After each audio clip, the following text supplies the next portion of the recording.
সুরভিকে গ্রেফতার করা হয়েছে। সুরভিকে কেন গ্রেফতার করা হলো প্রথমে? এর কারণ হিসেবে আমি বলতে চাই, সুরভি যে মেয়েটা, আপনারা যারা রিপোর্টার্স আছেন তারা কম বেশি কিন্তু তার ইন্টারভিউ নিয়েছেন।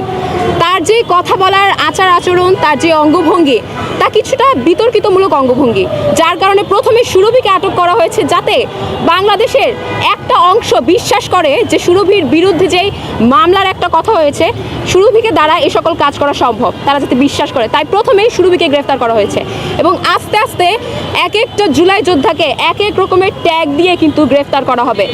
এই যে নাটক চলছে, সুরভির বিরুদ্ধে যে মামলার কথা বলা হয়েছে, 50 কোটি টাকা চাঁদা দাবির কথা বলা হয়েছে। 50 কোটি টাকা, এটা যে একটা অঙ্ক, এই এত বড় অঙ্ক টাকার যে চাঁদা দাবি করেছে, বিষয়টা আসলে হাস্যকর একটা বিষয়। এটা কোনোভাবে বিশ্বাসযোগ্য কোনো বিষয় না। এবং যদি 50 কোটি টাকা সে তখন দাবি করতো, তাহলে কিন্তু তৎক্ষণাৎ কি জিনিসটা ভাইরাল হয়ে তৎক্ষণাৎ কিন্তু মিডিয়াতে আসতো।